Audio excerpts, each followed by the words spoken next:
अब पहले मैं पहुंचती हूँ लास्ट क्लास में जो हमने चला रखा था. So now I am starting my lecture in continuation with last lecture, जिसमें हम वर्क डन पीवी ग्राफ्स के थ्रू पकड़ रहे थे. Line covered under, area covered under the graph.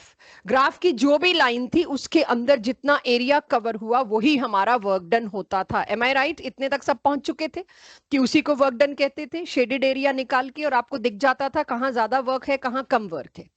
तो सिंपल पीवी ग्राफ को लेके मैंने मैक्सिमम क्वेश्चन आपको करा दिए थे.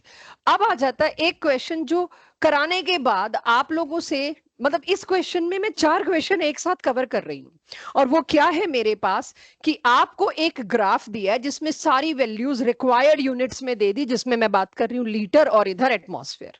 हम सबको पता है वर्क डन को लीटर एटमॉस्फेयर वाले वर्क डन को कन्वर्ट करने के लिए जूल्स में हमें 101.3 101.3 से मल्टीप्लाई करना होता है. ये सबके पास है ध्यान में. अब ये क्वेश्चन देखते हैं. Work done of solid line and dotted line को कंपेयर करने को कहा है. बहुत लंबा क्वेश्चन था, मैंने उसमें से सारी कहानी हटा के काम की एक लाइन निकाल ली कि आपको सॉलिड लाइन और डॉटेड लाइन के बीच वर्क डन का रेशो पूछा गया, या ये पूछा, मतलब उसके बारे में 4 ऑप्शन थे. Which of the following is correct. एक ऑप्शन दे रखा था, या कुछ ना कुछ आपको इसके अंदर 28वें क्वेश्चन में, ये इंटीजर टाइप में है शायद, रेशो पूछा है. 28वां क्वेश्चन है आपकी डीपीपी का 28th. Work done dotted by work done solid. इसमें मेरी पूरी पिछली क्लास निकल के आती है और वो समझिए. पहले तो मैं क्वेश्चन सॉल्व करूं उससे पहले मेरे को तो ये नहीं समझ आ रहा ये 2 लाइंस में फर्क क्या है. ये आपने कैसे मनगढ़ंत बना दिया, क्या किया आपने. तो अब आप समझिए ए से बी चेंज गया है. ए से बी चेंज जाने में क्या क्या चीजें बदल रही हैं, अगर मुझे आप बता सके, प्रेशर और वॉल्यूम में से, या दोनों ही बदल रही हैं. वॉल्यूम तो पक्का बदल रहा है, 0.5 से 5.5, यानी ये एक्सपेंशन का केस है. लेकिन क्या प्रेशर बदल रहा है? बिल्कुल भाई, 4 एटमॉस्फेयर से 0.75. And can you see this is curved line, this is not Sidhi line.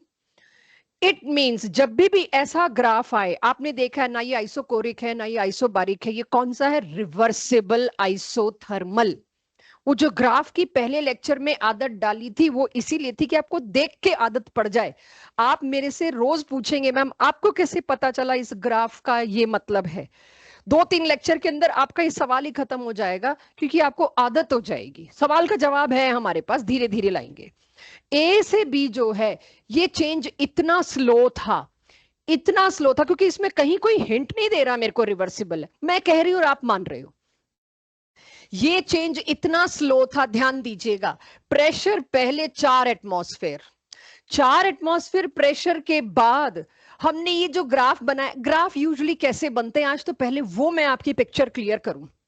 Graph आप बचपन से कैसे बनाते आ रहे? यूजुअली 3-4 पॉइंट लिए और आपने उसको जोड़ दिया, ऐसे ही करते आ रहे हैं. क्यों?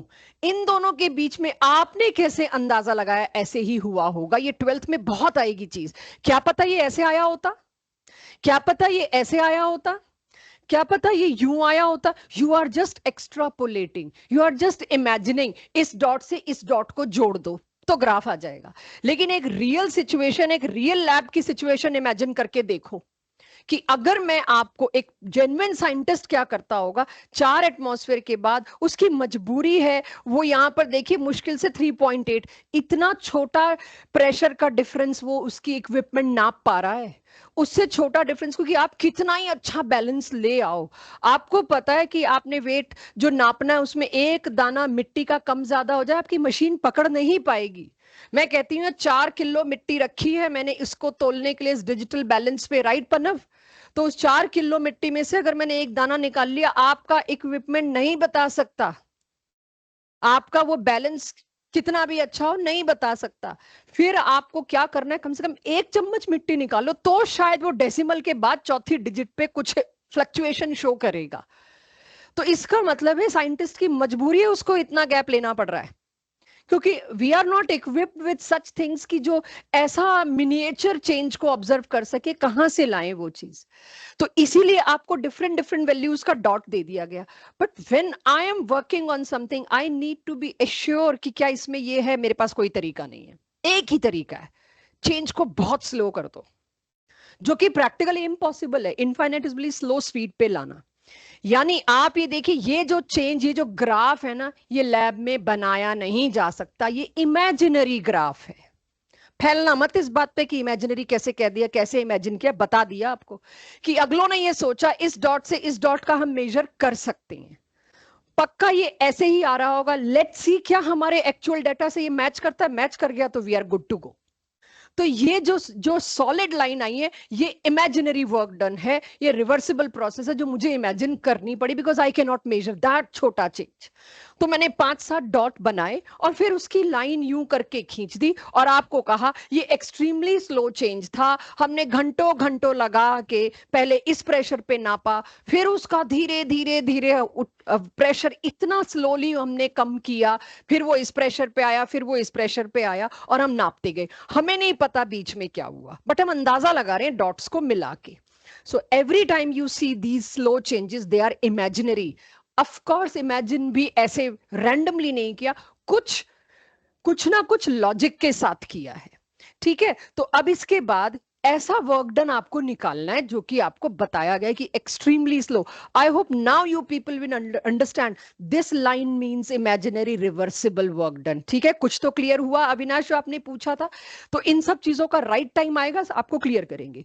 तो आई थिंक सॉलिड लाइन जो पिछली क्लास से चल रही थी अब समझ में आई आपको कि अगर मैं किसी चेंज को रिवर्सिबल कह रही हूं, वो पक्का इमेजिनरी वर्क डन है, वो पक्का इमेजिनरी लाइन है। अब ये solid, sorry dotted line, dotted line सोचो, सेम प्रेशर पर मैंने क्या किया, सेम प्रेशर पर प्रेशर उतना ही रखा, लेकिन गैस ने अपना दम लगाया। है गैस के पास ताकत बहुत है, पूरे पूरे बॉयलर्स को फाड़ दे एक स्टीम, एक गैस, उस पास ताकत होती है। तो एक गैस ने खटाक से 4 एटमॉस्फेरिक प्रेशर पे इतना एक्सपैंड किया। ये मेरे पास इतना तगड़ा चेंज था, मेजर कर लिया मैंने। तो पहले तो मैंने देखा गैस ए से बी गई, और क्योंकि प्रेशर कांस्टेंट था तो मेरे को कुछ इमेजिन नहीं करना पड़ा, मैंने लाइन खींच दी। इसके बाद मैंने क्या देखा, एकदम से प्रेशर मैंने 4 से 1 किया, क्योंकि मेरी मशीन अचानक चेंज को ऑब्जर्व कर सकती है। मेरी आंखें एकदम से, अगर बैलून इतना बड़ा है और फट जाए, मेरी आंखें मेजर कर सकती हैं, उसको देख सकती हैं। लेकिन अगर वही बैलून पूरी रात लगा रहे, हल्की सी उसके अंदर से हवा निकलती रहे निकलती रहे निकलती रहे, आपकी आंखों को नहीं दिखेगा, लेकिन सुबह उठ के पता लगेगा तो बैलून पिचक गया है। आप इतने बड़े बैलून को पिचकता हुआ अपनी आंखों से नहीं देख सकते, आपको इमेजिन करना पड़ेगा ये था इतना, ये पहुंचा इतना है, तो पक्का इतनी स्लो ऐसे चला होगा। सो उसके बाद मैंने एक और चेंज दिया, चेंज नंबर 2।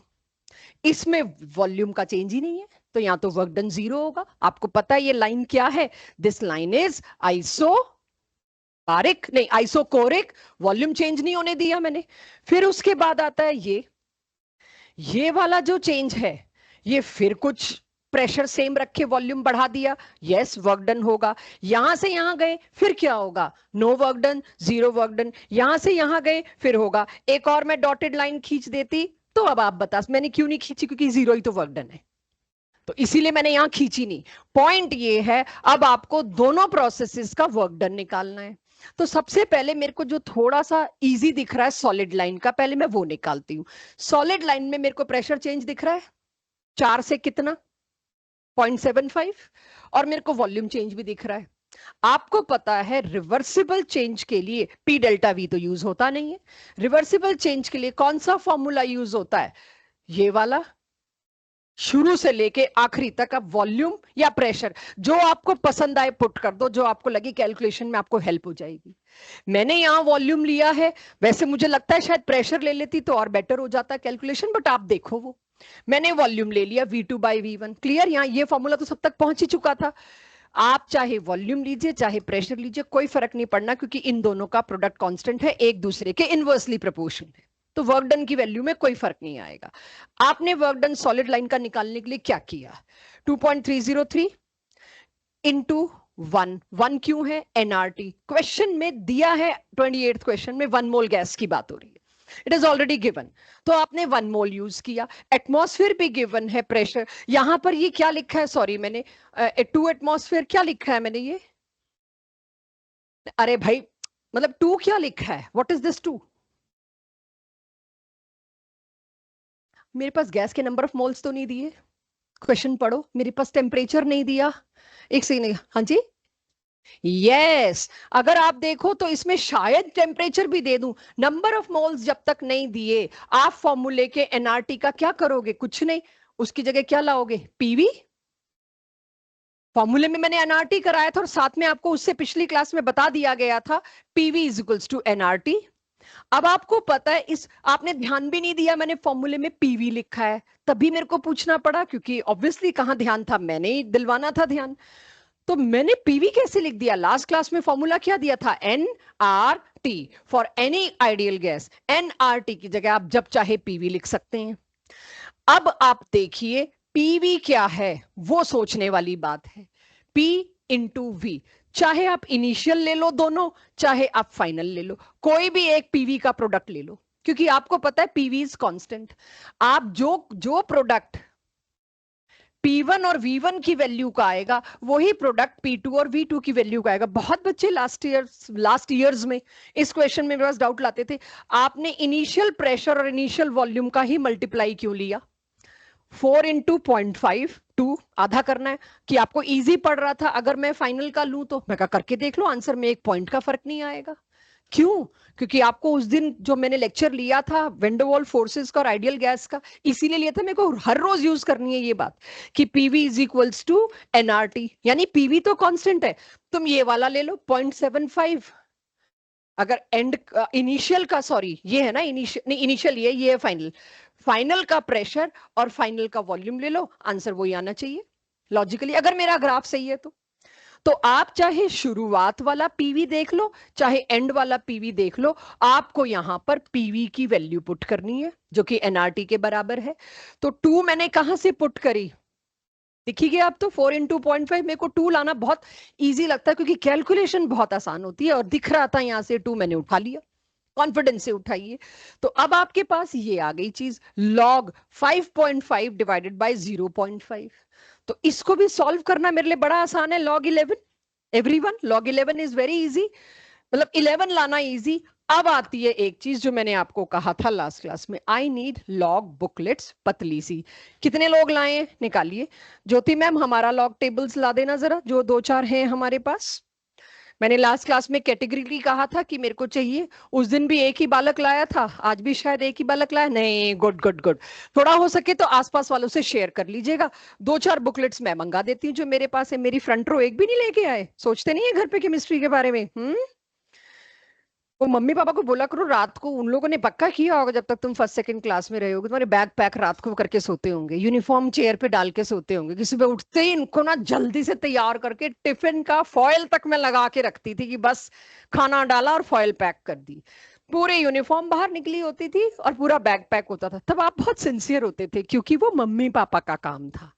अब आप अपने पे आए हैं तो उनको कह दो 2 साल और कर लो, हम सही है, प्लीज हमारे बैग पैक करा दो, ठीक है, डायरिया मेंटेन कर लेते हैं, लिख के दे दूंगी रोज। आ गया लॉग टेबल कुछ लोगों के पास? चलिए, जब तक लॉग टेबल अरेंज हो रहा है, लॉग देखने का नियम बताती हूँ थोड़ा थोड़ा, सारा एक साथ नहीं। लॉग जिस भी वैल्यू का आप देखेंगे मेरे सब्जेक्ट में, I don't care about other subjects, log जिस भी वैल्यू का आप देखेंगे वो वैल्यू 1 से 10 के बीच में होनी चाहिए। अगर वो 10 से बड़ी वैल्यू आप लॉग नहीं देख सकते, 11, 12, 16 नहीं देख सकते आप लॉग। जिसका भी आपको लॉग देखना है, आप 1 से 10 के बीच उसको मैनेज करिए। तो मैंने यहां पे लॉग 11 देखने की कोशिश भी नहीं करनी, मेरे को दिखाना मत लॉग टेबल में 11 तो लिखा हुआ है, बस मत दिखाना, वो गलत है। टेबल गलत नहीं, आपका सोचना गलत है। तो पहले तो मैं लॉग 11 को 1.1 इंटू 10 की पावर 1 करूंगी। तो एल्जेब्रिकली, न्यूमेरिकली 11 का मतलब यही है, आंसर तो दोनों से 11 आ रहा है, वे ऑफ एक्सप्रेशन बदल गया। लॉग 11 की जगह मैंने लॉग 1.1 इंटू 10 की पावर 1 कर दिया।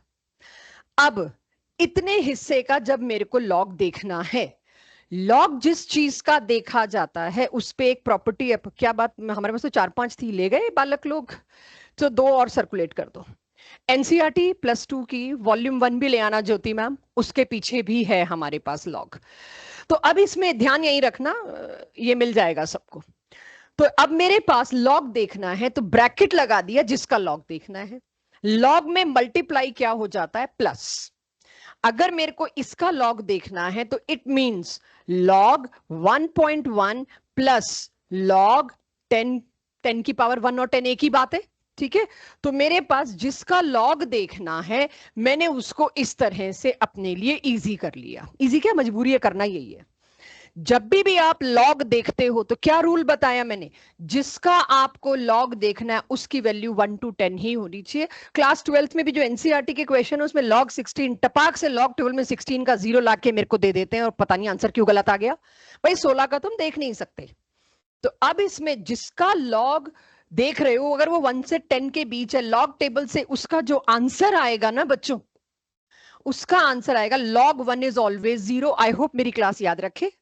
कुछ ना कुछ cos थीटा sin थीटा की वैल्यूज भी तुमने याद रख रखी होंगी कि ये तो 1 ही होता है, तो 0 ही होता है। तो ये भी याद रखें कि log 1 होता है 0 और log 10 होता है 1, यानी मेरा आंसर इसी के बीच में ही आएगा।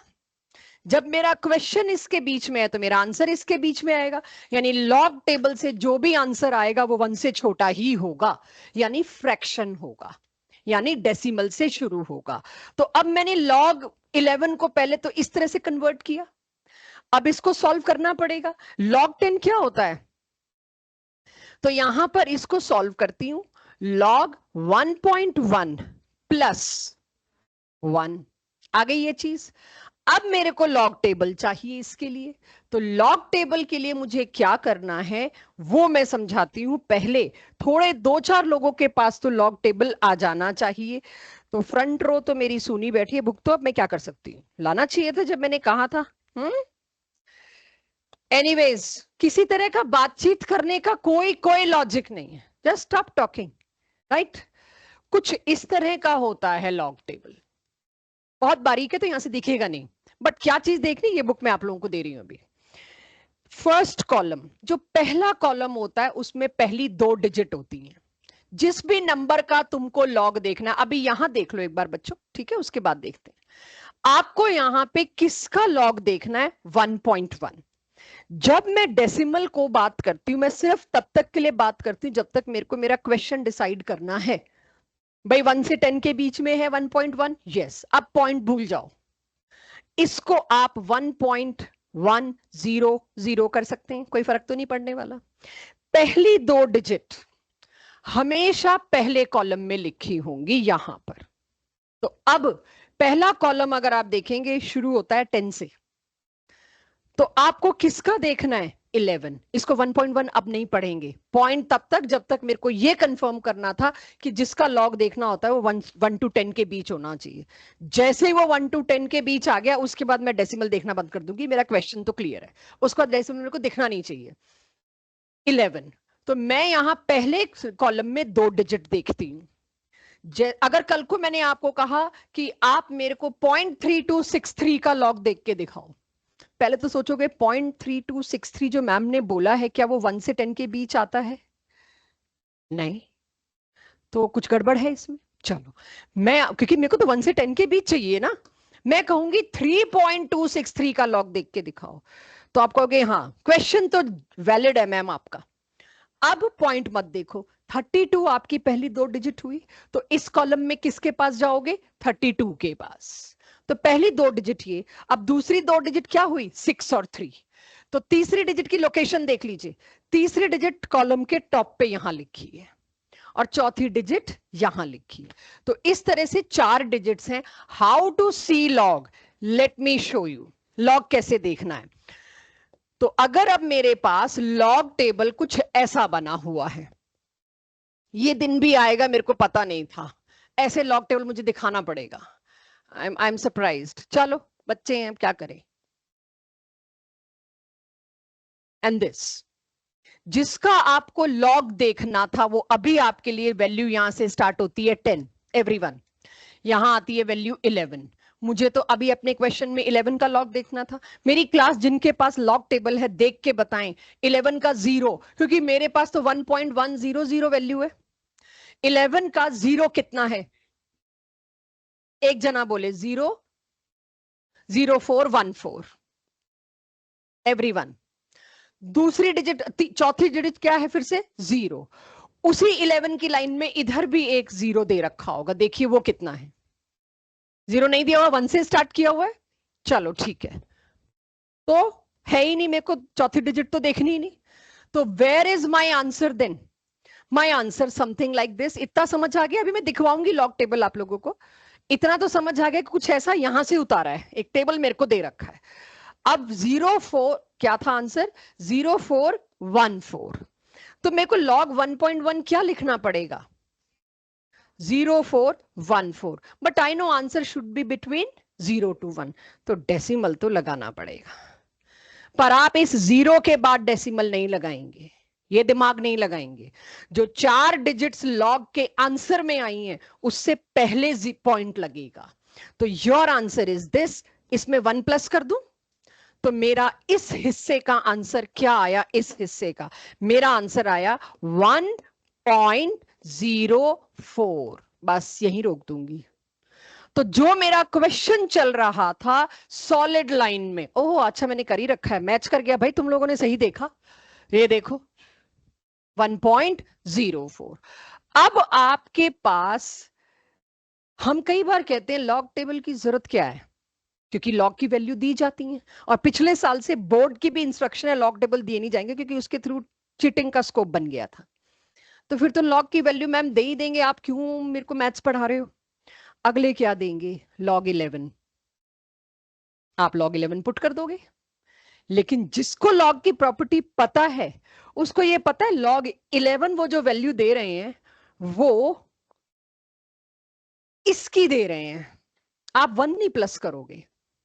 तो देयर कैन बी रिस्क कि आप ये प्रॉपर्टी ना लिखो, अगले आपको लॉग 1.1 दे दें, चलो ज्यादा बेटर है। They will give you log 1.1, क्योंकि टेबल आपको किसके लिए चाहिए? आपको 1.1 के लिए चाहिए, तो वो लॉग 1.1 की वैल्यू दे देंगे। आप बैठे हो यहां पर, मेरा तो 11 था, ये 1.1 की दे रहे हैं, मैं क्या करूं? Don't apply silly mathematics here, ठीक है?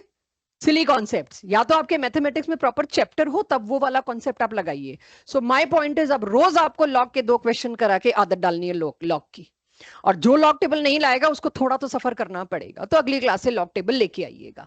तो अब आपके पास सॉलिड लाइन का वर्क डन आ गया। अब लॉग टेबल से बाहर निकलो, इधर आओ। काश होता सबके पास, बट अभी 2-3 क्वेश्चन और ले रही हूं तो मैं सर्कुलेट करवा दूंगी।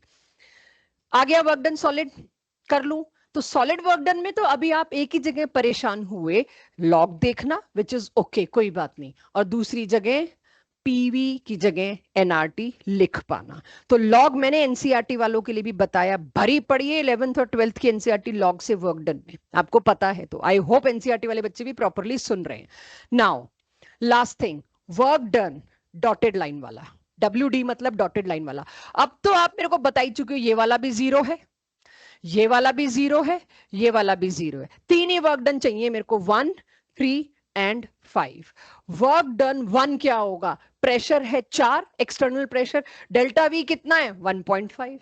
सिंपल मल्टीप्लाई करती गई मैं, देखिए वर्क डन 1, और आपका नोटेड है 135, सिंपल मल्टीप्लाई करती गई, ऐड कर दिया, मेरा डॉटेड लाइन वाला वर्क डन इतना। क्वेश्चन में रेशो मांगा था, वो मैंने निकाल के दे रही, रेशो आप निकाल सकते हैं, सॉलिड वर्सेस डेटा डॉटेड था या डॉटेड वर्सेस सॉलिड था, वो आपका काम होगा।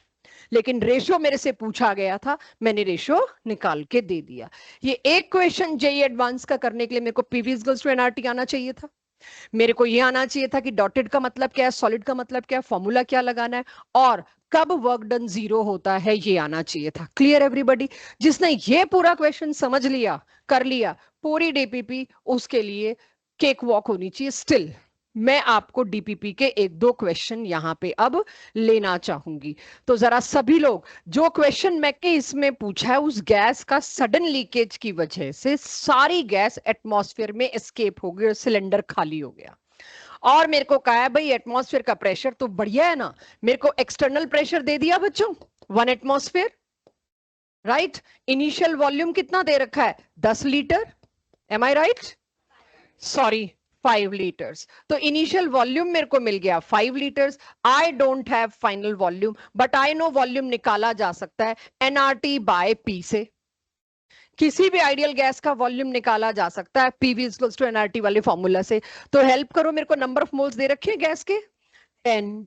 आर की वैल्यू अब मेरे को चाहिए लीटर और एटमॉस्फेयर में आर की वैल्यू। 0.0812। वैसे तो मैंने शायद 2 लिखवाई है, हाँ तो 2 ही फॉलो करो। वो मैं बताती हूँ, बार और एटमॉस्फेयर का फर्क है, बट अभी it's little early. I know there are 2 values तीसरे डेसिमल पे, अभी मैं उसको बॉदर नहीं करना चाह रही। आर आ गया मेरे पास। टेम्परेचर कितना बच्चों? और जिस एटमॉस्फेयर में वो गैस लीक करके फैल गई उसका प्रेशर कितना आ गया? Final volume. फाइनल वॉल्यूम आते ही मैं वर्क डन कैसे निकालूंगी? P delta we. जो भी आपका फाइनल वॉल्यूम आएगा वो आप फाइनल माइनस इनिशियल कर लेंगे। फाइनल माइनस इनिशियल कर लेंगे डेल्टा वी। बाद वाला वॉल्यूम बड़ा आएगा, बाद वाला वॉल्यूम बड़ा आएगा, एक्सपैंड हुई है। फाइनल माइनस इनिशियल, तो इस डेल्टा वी की वैल्यू तो पॉजिटिव ही आएगी, और मुझे पता है वर्क डन में आगे एक माइनस होता है। तो मेरा वर्क डन किस चीज में आएगा? नेगेटिव। एक्सपेंशन हो गैस का और आपका वर्क डन पॉजिटिव आ रहा है, चेक, गलती हो गई। एक्सपेंशन का वर्क डन नेगेटिव ही आना चाहिए। तो ये आमतौर पे स्कूल पेपर्स या सिंपल कॉन्सेप्चुअल क्वेश्चन अगर जेई में नीट में आते हैं तो वहां मिलता है। परेशान होने वाला इसमें परेशान हो सकता है, कोई आसान सोच नहीं है, उसी वक्त आ जाए जब तक प्रैक्टिस ना की हो। Question 7th clear everybody? तो हिंट आपके पास आ गया, सॉल्व आप कर लेंगे। क्वेश्चन 8th लास्ट है जो भी मैं डीपीपी का सब्जेक्टिव का ले रही हूँ, फिर मैं ऑब्जेक्टिव के 1-2 अच्छे लूंगी। इसके बाद बताना आप लोगों को जरूरत है क्या डाउट सेशन की, राइट? क्योंकि थर्मो में मैं चाह रही हूँ मैं काफी क्वेश्चंस क्लास में ही लूं। ये अच्छा टफ चैप्टर माना जाता है अगर डिले हो गया, पेंडिंग हो गया, क्योंकि आप लोग स्कूल एग्जाम्स में ऑक्यूपाइड है, तो आई वांट कि मैं डाउट सेशन का बर्डन कम डालूं, उसके बजाय रिवीजन पकड़ लूं। So that is why I am slowing down till 10 सितंबर, उसके बाद will pick up hopefully. Question 8th, 2 liters of an ideal gas, ideal gas है ध्यान रखना, तो पीवी इक्वल्स टू एनआरटी लग जाएगा जरूरत हुई तो। 2 लीटर उसका V1 या वॉल्यूम दे रखा है, देखते हैं V1 चाहिए कि नहीं। प्रेशर दे रखा है 10 एटमॉस्फेयर, उसी गैस का प्रेशर कितना है? 10 atmosphere. At a pressure of 10 atmosphere expands isothermally into vacuum. Isothermally मतलब शायद वो लॉग वाली फॉर्मूला आना है, into vacuum, until it's total volume is 10 litre. तो 2 लीटर से V2 कहां गया? 10 लीटर। तो वॉल्यूम चेंज तो मेरे को 8 लीटर दिखाई दे रहा है इसके अंदर। तो इसके बाद कहते हैं how much heat is absorbed, आज की क्लास के एंड में दोबारा लूंगी, तो हीट अभी आना है इसलिए हीट आपसे मैं नहीं पूछ रही। How much work is done in this expansion, बिना पेन उठाए, क्योंकि कोई खास लंबा चौड़ा नहीं है। 80 जूल्स नहीं, अच्छा अच्छा आप वो सॉरी सॉरी बिल्कुल सही। और कोई? 8 लीटर एटमॉस्फेयर भी एक्सेप्ट कर लेंगे, कोई बात नहीं। और कोई? चेतन, अविनाश? माइनस का साइन भी आना चाहिए, राइट। केशव, सिमरत, परीक्षित, अनंत, क्वेश्चन दोबारा पढ़ो, पहली लाइन। Yes, vacuum. क्या कर रहे हो? 8 इंटू 10 80, मेरे को नहीं आता था, लाइन नहीं पड़ी। वैक्यूम, वैक्यूम क्या मतलब है? External pressure is 0। मैंने आपको लास्ट क्लास में भी कहा था, हम गैस का प्रेशर देंगे तुम तड़ाक से, मैंने बोला कहीं अगेंस्ट दिस प्रेशर। एक गैस है जिसका वॉल्यूम इतना, जिसका प्रेशर इतना, ठीक है, अंदर है गैस, उसका प्रेशर कंटेनर की वॉल पे 10 एटमॉस्फेयर आ रहा होगा, लेट इट बी, लेकिन वो किस प्रेशर के अगेंस्ट एक्सपैंड कर रही है? काम तो उसको उसी के खिलाफ करना है। किसके अगेंस्ट काम कर रही है? वैक्यूम। वैक्यूम माने 0 प्रेशर, नथिंग। नथिंग के अगेंस्ट काम कर रही, तो वो काम का खर्चा क्यों करेगी भाई? Work done is 0। तो जब भी वैक्यूम आएगा, whenever pressure is 0, ये आपको पता होता, लेकिन वैक्यूम जब आता है तो दिखता नहीं है, प्रॉब्लम ये है। लास्ट क्लास मैंने इवैक्यूएटेड वर्ड बोला था। इवैक्यूएटेड स्टैंड्स फॉर एक बिल्कुल खाली जगह के अगेंस्ट जहां कुछ नहीं है, मतलब नो प्रेशर। तो whenever you see vacuum, vacuum का मतलब क्या होता है? Pressure is 0। इवैक्यूएटेड का मतलब क्या होता है? पूरी तरह खाली, मींस अगेन प्रेशर इज 0। दोनों ही सूरतों में वर्क डन ऑफ एक्सपेंशन और कॉन्ट्रैक्शन, मतलब कॉन्ट्रैक्शन तो क्या ही बोलूं, खैर, work done of expansion will be 0। Clear? तो ये अच्छा खासा कंडीशन देके आपको 0 के लिए लाया गया, इसमें हो जाएगा ये क्वेश्चन। लेकिन इसके पार्ट्स, ये क्वेश्चन मैंने 0 के लिए नहीं पकड़ा, ये क्वेश्चन मैंने इसके पार्ट्स के लिए पकड़ा है। तो अब आप देखिए, if the atmosphere, sorry, question 8, What would be work done if same expansion takes place against external pressure of 1 atmosphere? Yes. अब आप दे लोगे 1 into फर्स्ट पार्ट क्या है इसका P delta V minus P delta V of course minus pressure कितना है 1 atmosphere delta V कितना है 8 लीटर तो yes answer will be -8 litre atmosphere but it won't be accepted जब तक आप इसको 8 into 101.3 से नहीं मल्टीप्लाई करके जूल्स में लाएंगे तो मैं कह सकती हूं approximately 800 joules will be my answer clear second part देखना इसमें वो लॉग वाला फॉर्मूला लगाया V2 बाई V1 लॉग 10 आपको पता है 1 पुट करना है लॉग 1 आपको पता है 0 पुट करना है ऐसे क्वेश्चन ज्यादातर देखे गए हैं स्कूल पेपर में जिसमें लॉग टेबल प्रोवाइड ना करना पड़े लॉग वैल्यूज प्रोवाइड ना करनी पड़े जेई नीट नहीं मानता वो तो देगा 12th बोर्ड भी देता है कि आपको हम लॉग टेबल नहीं दे रहे लेकिन लॉग की वैल्यू दे रहे हैं अपने आप ढूंढ लो इसमें से कौन सी वैल्यू चाहिए तो ढूंढने लायक हमें बनना है क्लियर हो गया ये क्वेश्चन तो मैंने 7th 8th आज करा दिया आई थिंक 10th में लास्ट क्लास में करा चुकी हूँ तो सब्जेक्टिव डीपीपी के मैंने सारे क्वेश्चंस ले लिए 2-3 अगर बिल्कुल सिमिलर है तो वो नहीं लिए now my class suggest me question number 16 and 17 objective नहीं मेरे को तो आंसर सजेशन चाहिए मेरे को तो 15, 16, 17 तीनों इक्वेशन बहुत अच्छे लगे everyone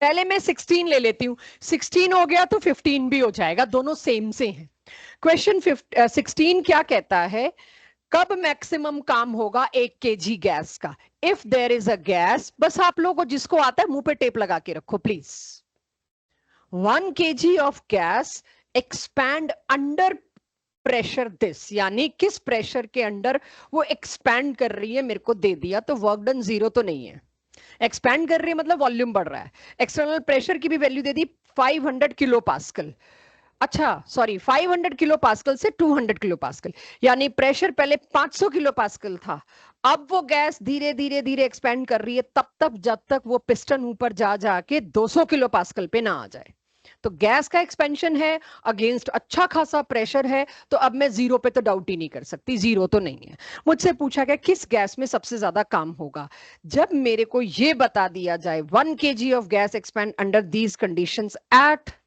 0 degree centigrade 0 degree centigrade से क्या मतलब हुआ बच्चों आइसोथर्मल आइसोथर्मल है तो ठीक है अभी मेरे को रिवर्सिबल का पता नहीं चल रहा है यहाँ इसलिए मैं कुछ कमेंट नहीं कर सकती तो अब यहां पर मेरे को बताइए फॉर्मूला कौन सा इस्तेमाल करूं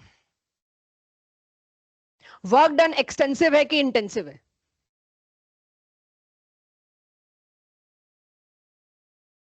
पनव एक्सटेंसिव जितनी ज्यादा गैस उतना ज्यादा काम जितनी कम गैस उतनी कम भारी उतना कम काम और आपने फॉर्मूला में देखा I think PV is nRT n number of moles आया वो रिवर्सिबल वाले में तो नंबर ऑफ मोल्स आ गया तो वो तो एक्सटेंसिव होगा वर्क डन तो एक्सटेंसिव है ही पाथ फंक्शन है और एक्सटेंसिव है खैर मैंने लास्ट क्लास में लिखवाया अभी पन्ने मत पलटो work done is extensive and work done is path function अब एक्सटेंसिव होने का मतलब समान ज्यादा या कम मेरे से इसमें क्या पूछा गया है मिनिमम तो जिसके 1 किलो में मिनिमम मोल्स होंगे वो गैस को मिनिमम काम करना पड़ेगा because work done is extensive किसी को ऐसे समझना है एक्सटेंसिव तो वर्क डन का एक फॉर्मूला तो ये है ही मेरे पास -2.303 वाला जिसमें एनआरटी आता है number of moles and work done are directly proportional तो नंबर ऑफ मोल्स ज्यादा तो work done maximum number of moles कम तो वर्क डन मिनिमम तो 1 kg गैस यानी 1000 ग्राम गैस में किसमें नंबर ऑफ मोल्स सबसे कम होंगे जिसका मोलर मास सबसे ज्यादा तो मोलर मास किस गैस का सबसे ज्यादा लगता है मुझे क्लोरीन का दिखता है क्लोरीन गैस Cl2 तो 35 और 35 71 होता है आई नो 35.5 अब हम उस लेवल से ऊपर उठ चुके हैं कि ये पता है सबको तो क्लोरीन का मोलर मास क्योंकि सबसे ज्यादा है नंबर ऑफ मोल्स सबसे कम है वर्क डन इसीलिए उसमें सबसे कम होगा anyone struggling in this clear? यही चीज आपके क्वेश्चन नंबर 15 में उसमें मैक्सिमम पूछ लिया है। 2 क्वेश्चन का पर्पस होता है कि हम कर सकें, रेपिटेशन से रिटेन हो। 17th question I am waiting, it's a good question. पता नहीं मैंने क्यों चूज कर रखा है, वैसे ऐसा कुछ है तो नहीं इसमें। स्टिल एक बार देखिए, देखिए मैंने चूज किया तो इसमें कुछ तो ट्विस्ट होगा जो मैं चाह रही हूं, या कोई तो ऐसी इंफॉर्मेशन होगी। गॉड नोज क्यों चूज किया है मैंने। एन दे दिया, आइडियल गैस दे दिया, आइसोथर्मल दे दिया, रिवर्सिबल दे दिया, लॉग वाला फॉर्मूला, और वॉल्यूम भी दोनों दे दिए। मुझे खुद नहीं समझ आ रहा है मैंने क्यों चूज किया हुआ ये question. I am sorry for this choice. Log भी इसमें कष्ट नहीं दिया शायद आपको। लॉग 10 होता है 1, लॉग 1 होता है 0। तो अब क्वेश्चन 19th देखना बच्चों, गुड क्वेश्चन।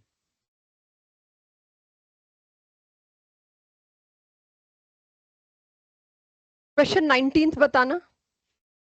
अगर कोई थर्मली आइसोलेटेड सिस्टम है, आपको याद होगा आइसोलेटेड सिस्टम का क्या मतलब है, जो ना तो हीट का लेना देना कर सकता है, मतलब एनर्जी, और ना मैटर का लेना देना कर सकता है, क्या उसको isolated gaseous system can exchange energy with the surrounding if, अगर हम अलाउ करें कि वो एनर्जी एक्सचेंज कर सकता है। और थर्मली आइसोलेटेड नहीं, इसमें थर्मली आइसोलेटेड बोला, यही शब्दों का खेल है।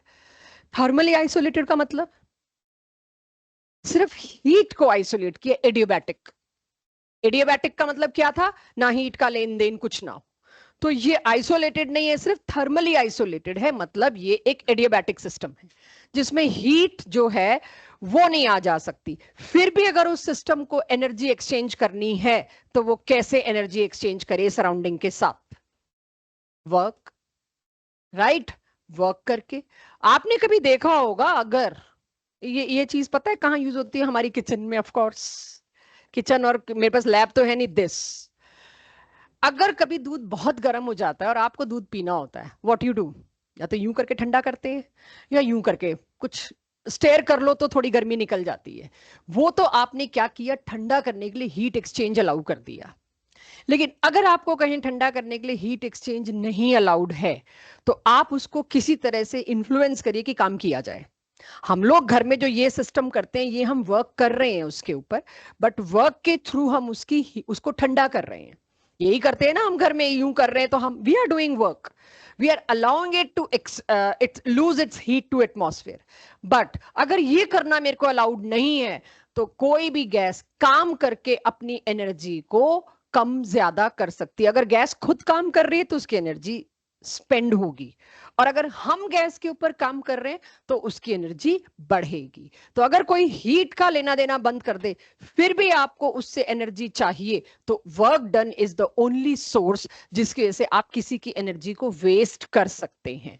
ठीक है, तो ये 19th, ये जो भी क्वेश्चन था it was 19th। 21st question देखना, ये आपसे हो नहीं सकता था इसलिए मैंने चूज किया। ये आप में से किसी की डीपीपी थी, आपकी थी, लेना पकड़ना बच्चे, पहुंचा दो उस तक। सो देखिएगा इस क्वेश्चन को,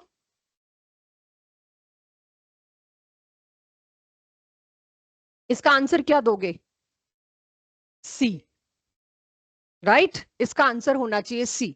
रिवर्सिबल का मतलब इक्विलिब्रियम आ गया।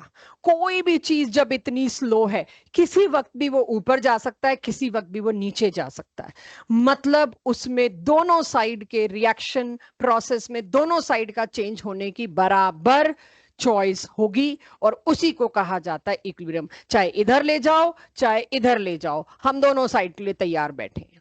तो ये 5-7 क्वेश्चन लेके मैंने आपको डीपीपी का प्रॉपर फ्लेवर दिखा दिया। सबसे मुश्किल क्वेश्चन यहां डिस्कस कर लिया। इसके बाद भी किसी के डाउट्स हो, आप क्लास के एंड में पूछ सकते हैं, अगली क्लास के स्टार्टिंग में पूछ सकते हैं। ठीक है, अब मैं आगे बढ़ रही हूं, जो कि हमारा आज का टॉपिक है, that is first law of thermodynamics की तरफ। आप नोट डाउन कर चुके हैं इसलिए वो स्ट्रेस आपको लेना नहीं। हीट, अभी तक मैंने सिर्फ वर्क डन किया, अब बिल्कुल फ्रेश टॉपिक है। अगला पिछला आपका छूटा हुआ था, आपने क्लास नहीं लगाई थी, आपने डीपीपी नहीं की थी, वो सारी प्रॉब्लम खत्म। अब आप स्ट्रेट अवे आते हो, यस, नई थर्मोडायनेमिक क्वांटिटी पढ़ने, दैट इज हीट। हीट के बारे में सुन आप बहुत कुछ चुके हो, आप अपने घर में चारों तरफ हीट को बहुत देखते हो, अपनी डे टू डे लाइफ में देखते हो। हीट का सिंबल हम क्या लेंगे, क्यू।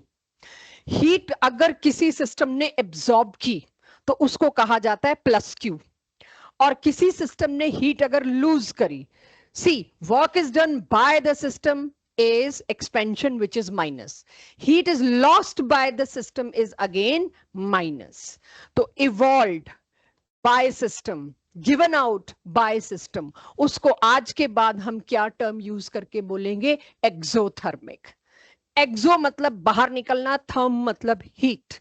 एक्सो ऑस्मोसिस भी पढ़ते होंगे आप, एक्सो एंडो। तो एक्सो मतलब बाहर, एंडो मतलब अंदर।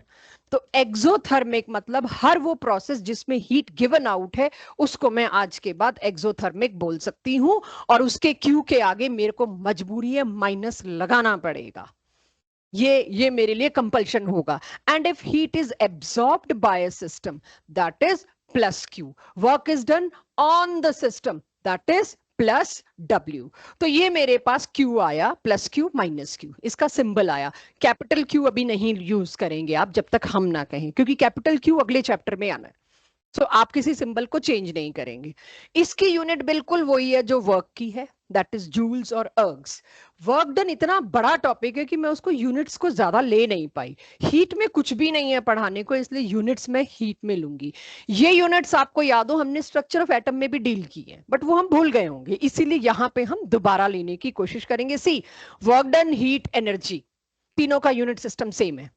हमने इलेक्ट्रॉनिक एनर्जी में जूल्स, अर्ग्स, ये सब बात की थी, तब कैलोरीज की बात नहीं आई थी। तो कैलोरीज अगर देखो तो आम आदमी एनर्जी के नाम पे कैलोरीज जानता है, ये कार्बोहाइड्रेट में कितनी कैलोरी है, फैट में कितनी कैलोरी है, फला में कितनी कैलोरी है। उनसे जूल्स पूछ लो, उन्हें पता ही नहीं लगेगा क्या बात हो रही है।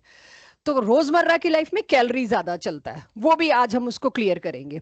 बट हीट का सब कुछ यूनिट का सिस्टम सेम है, जूल्स या अर्ग्स कॉमनली यूज्ड। हीट एक पाथ फंक्शन है, ये मैं पहले ही लेक्चर में क्लियर कर चुकी हूं।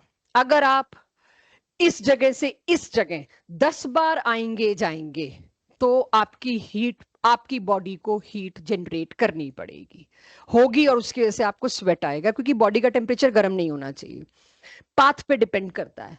और अगर आप इस जगह से इस जगह खुद नहीं चल रहे हैं, देयर इज अ इक्विपमेंट जिसमें व्हील्स लगे हैं, वो आपको इधर से इधर 10 बार चला रहा है, आपकी बॉडी को रत्ती भर काम नहीं करना पड़ रहा, आपकी बॉडी हीट जनरेट नहीं करेगी। तो इस जगह से इस जगह आप कैसे जा रहे हो, पाथ, दैट विल डिसाइड कि क्यू में क्या चेंज होगा, कितना चेंज होगा। तो means what, it is path function. ज्यादा गैस तो ज्यादा काम, ज्यादा हीट। कम कोयला है तो कम हीट प्रोड्यूस होगी, ज्यादा कोयला है तो ज्यादा हीट प्रोड्यूस होगी। Yes, it is also extensive property. अब थोड़ा यूनिट पे काम करना शुरू करते हैं। यूनिट पे एक बहुत अच्छा क्वेश्चन जेई का आया हुआ है। एक कैलोरी का मतलब इतने जूल्स, आज के बाद पता होना चाहिए, राइट? कभी कोई कहे ना मैंने आज ट्रेडमिल 10 मिनट कर ली और इस मशीन दिखा रही है मैंने 40 किलो कैलोरी बर्न किया है, आपको जूल्स का कन्वर्जन आना चाहिए उसमें, आपके क्वेश्चंस आएंगे ये। तो एक कैलोरी इज इतने जूल्स।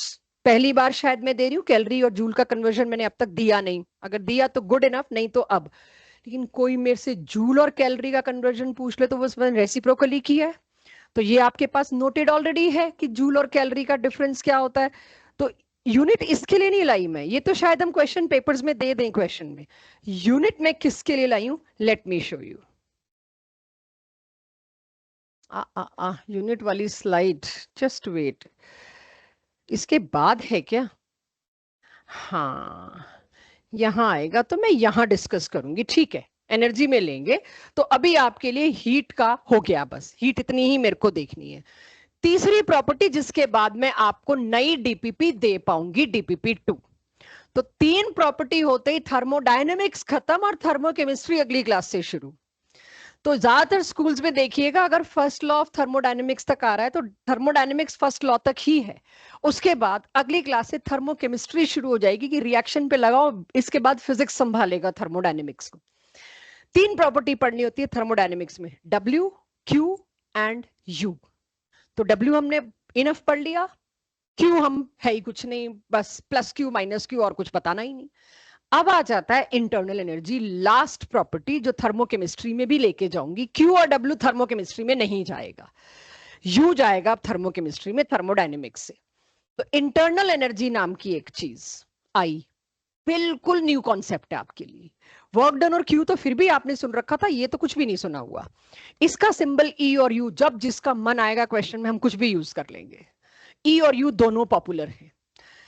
इसका क्या मतलब है? आपको इतना तो अब तक पता चल गया, थर्म और डायनेमिक्स का मतलब हम एनर्जी पे ही बात करने वाले हैं सारी।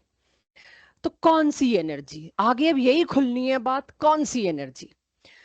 सम of different type of energies associated with atoms और मॉलिक्यूल्स ऑफ मैटर। आपसे कोई पूछे 1 किलो कोयला में एनर्जी होती कितनी, आपको मैंने लास्ट क्लास में क्या बताया था? इस चैप्टर का काम ही यही है, स्टीम इंजन को तैयार करना। इस चैप्टर का काम है जनरेटर्स को तैयार करना। तो आप ये देखिए, आपसे कोई पूछे इस मशीन की एफिशिएंसी कितनी है, क्या मैं जितना कोयला दे रही हूँ ये उतना ही वर्क डन बना पा रही है, एनर्जी को वर्क डन में कन्वर्ट कर पा रही है? तो आप बोलोगे कोयला कितना है जी? 1 मोल। और देसी भाषा में बात करें तो 1 kg। 1 kg कोल में टोटल एनर्जी कितनी है? That is internal energy. अब ये कितनी एनर्जीज का सम है? जितनी भी उसके अंदर एनर्जीज हैं। इलेक्ट्रॉन की भी एनर्जी होती है, पता नहीं मिलियंस ऑफ इलेक्ट्रॉन्स होंगे उसके अंदर, इलेक्ट्रॉनिक एनर्जी। अच्छा, न्यूक्लियस की भी एनर्जी होती है, न्यूक्लियर एनर्जी। केमिकल बॉन्डिंग, उसमें बॉन्ड तो बने, कोयले के अंदर 2 कार्बन जुड़ा तो है, उसकी भी कोई एनर्जी होती है। Yes. Potential energy, kinetic energy. अब काइनेटिक एनर्जी खुद में इतना ब्रॉड वर्ड है, आप देखेंगे काइनेटिक एनर्जी में ट्रांसलेशन, वाइब्रेशन, रोटेशन, 3 तरह के मोशन होते हैं। इस पे 3 अलग चैप्टर मिल जाएंगे फिजिक्स में, रोटेशन पे एक अलग चैप्टर है। इतने अगर मैं हर एक के टुकड़े निकालने लगूं तो there will be 50, 40, 80 types of energies which is useless to differentiate. We need total energy. तो इनको डिफरेंशिएट ना करना पड़े, कॉम्प्लिकेट ना हो मेरी पढ़ाई, उसके लिए हमें एक टर्म दे दी, internal energy, which is sum of all type of possible energies in a system, in a species. Chemistry में बात करूं तो किसी कंपाउंड के अंदर, केमिस्ट्री में तो यही बात होगी। इसके आगे की बात जो इंजन्स के थ्रू जानी है वो आपकी फिजिक्स में बात होगी। अब हम थर्मोकेमिस्ट्री की तरफ शिफ्ट होंगे अगली क्लास से। सो ये इंटरनल एनर्जी हुई, ये नोटेड आपके पास है, इसलिए वो स्ट्रेस मत लेना कहीं आदत के अनुसार नोट करने लगे।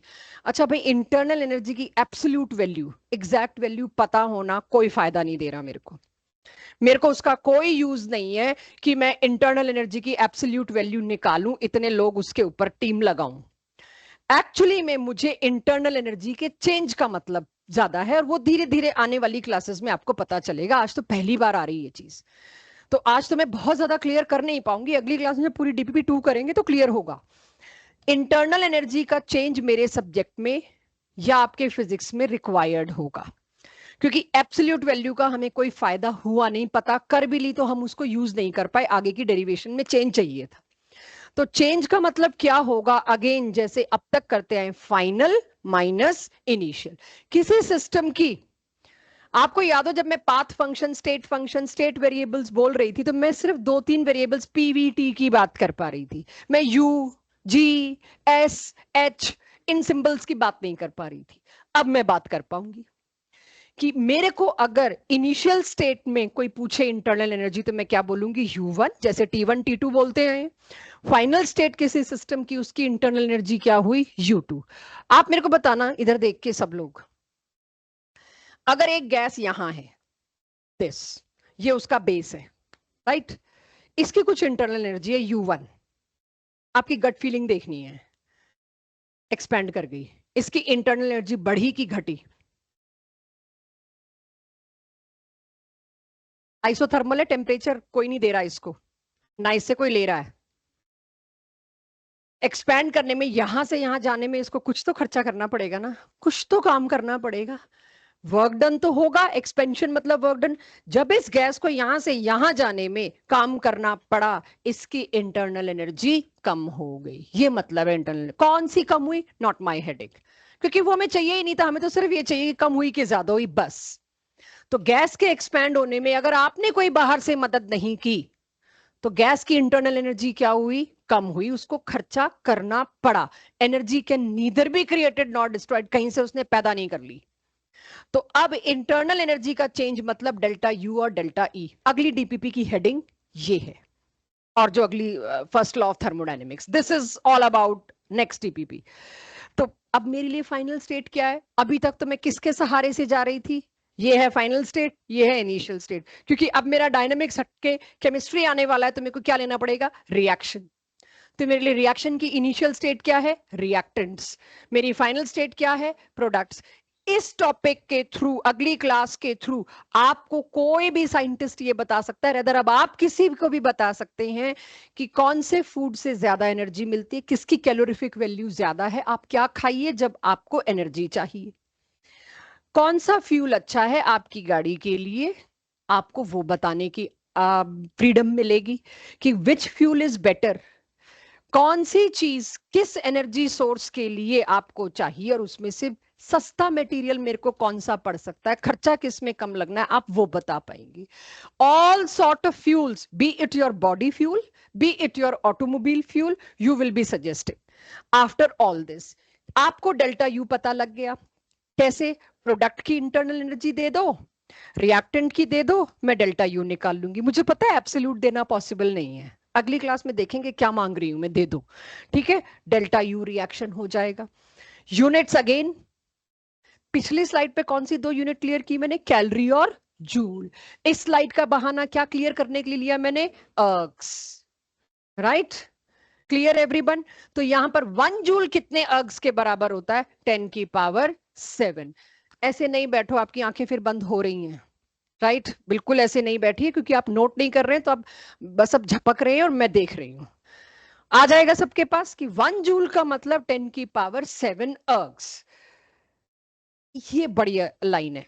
अगली डीपीपी और अगली क्लास के टेस्ट में, आज मैं टेस्ट ले नहीं रही, रीजन बीइंग पहले तो मैं सारा न्यूमेरिकल्स पे लगा गई वर्क डन का, जिसका मैं टेस्ट ऑलरेडी ले चुकी, और अभी मैं फर्स्ट लॉ के न्यूमेरिकल्स करा नहीं पाऊंगी, फर्स्ट लॉ सिर्फ समझाऊंगी, तो मेरे पास आज टेस्ट लेने को बढ़िया क्वेश्चन तैयार नहीं होंगे।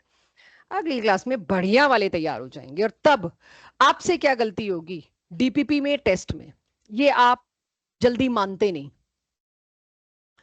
क्या है ये? कोई भी आइडियल गैस, अब थोड़ी देर के लिए आइडियल गैस समझिए ध्यान से, इसमें लिखने वाला कुछ नहीं है, सिर्फ समझने वाला है। आइडियल गैस क्या होती है? आपसे बचपन में पूछा जाए गैस क्या होती है, आइडियल तो छोड़ो, गैस किसको कहते हो, क्या बताओगे? जिसके पार्टिकल्स लूजली पैक्ड, पैक्ड ही नहीं होते, मतलब बहुत दूर दूर हो, मतलब यही है। बहुत दूर दूर कब होते हैं? जब फोर्स ऑफ अट्रैक्शन बहुत कम हो, वीक हो। अगर उसके आगे मैं आइडियल वर्ड लगा दूं तो?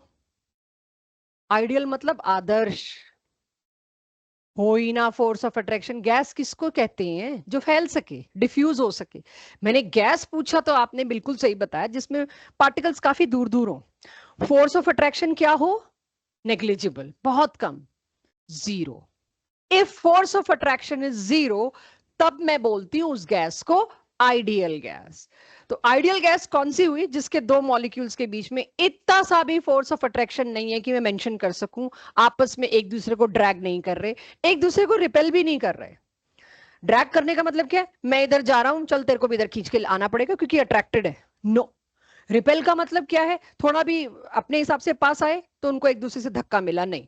आइडियल गैस का एक ही मतलब है, उनको एक दूसरे से दूर जाने के लिए, लिसन केयरफुली, उनको एक दूसरे से दूर जाने के लिए कोई अट्रैक्शन तोड़ना नहीं है, उनको एक दूसरे से दूर जाने के लिए कोई काम नहीं करना। अभी तक वर्क डन कहां जीरो आया था? या तो वैक्यूम के अगेंस्ट या आइसोबारिक। अब एक और जगह वर्क डन जीरो आ जाएगा, आप जीरो ही गलत करोगे। अगर गैस आइडियल है, उसके मॉलिक्यूल को एक्सपेंड करने के लिए काम ही नहीं करना। क्यों? क्योंकि वो गैस है, एक्सपेंड करना उसका नेचर है, और ऊपर से वो आइडियल है। अगर वो आइडियल है तो उसको एक्सपेंड करने में शायद काम ना करना पड़े। अभी लिखना मत बालको ये बात, प्लीज। अगर ये इस तरह से होती तो लिखी होती, ये चर्चा चल रही है अभी, कंक्लूजन नहीं, फिर आ जाओगे अगली क्लास में तो गड़बड़ होगी। तो शायद काम ना करना पड़े, मैं तो भी शायद पे यही हूं कि मेरे हिसाब से जीरो वाली सिचुएशन आएगी। पॉइंट इज, आइडियल गैस वो होगी जिसके दो मॉलिक्यूल्स को एक दूसरे से दूर जाने के लिए कोई एनर्जी की जरूरत नहीं है। प्लीज, वर्क डन जीरो होगा, इसको डिक्लेयर मत करना। I am moving towards that but I am not reaching there. अब फिर से सुनना मेरी लाइन। अगर कोई गैस आइडियल है, उसको एक्सपेंड करने के लिए कुछ खर्चा करना पड़ रहा है? नहीं, उसे कोई फोर्स ऑफ अट्रैक्शन तोड़ना ही नहीं पड़ रहा। फिर से मेरे सवाल पे आओ, ये है गैस का बेस, ये है उसकी इनिशियल कंडीशन। अब के ये गैस आइडियल गैस है और इसको पहुंचना है यहां, यहां से यहां एक्सपैंड करने के लिए उसको कोई खर्चा नहीं करना पड़ रहा। क्यों? उसको कोई रोक ही नहीं रहा। कौन रोकता है? उसके ही जैसे दूसरे मॉलिक्यूल अट्रैक्ट करके। When a gas is ideal, उसको पीछे खींचने वाला, अगर मैं एक आइडियल गैस का मॉलिक्यूल हूं, आपकी तरफ बिल्कुल अट्रैक्टेड नहीं हूं, तो मेरे को पूरी फ्रीडम है एक्सपैंड होने की। लेकिन अगर मैं आइडियल गैस का मॉलिक्यूल नहीं हूं, हल्का सा फोर्स ऑफ अट्रैक्शन है आपके साथ, तो उस फोर्स ऑफ अट्रैक्शन को तोड़ने के लिए मेरे को काम करना पड़ेगा। तो ये काम करना पड़ेगा को मैं एनर्जी पे लेके आ रही हूं। For any ideal gas, internal energy सिर्फ और सिर्फ टेम्परेचर पे डिपेंड करती है। अगर चेंज हुआ आइसोथर्मल, चेंज हुआ आइसोथर्मल, आप टेम्परेचर बदलने ही नहीं दे रहे, जिस टेम्परेचर पे उसी पे रहे।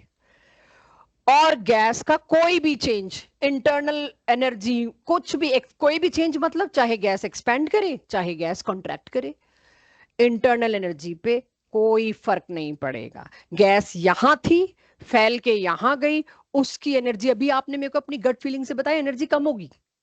क्यों एनर्जी कम होगी? भाई उसको यहां से यहां जाने के लिए कुछ तो एनर्जी की कॉस्ट लगी, कुछ तो खर्चा करना पड़ा।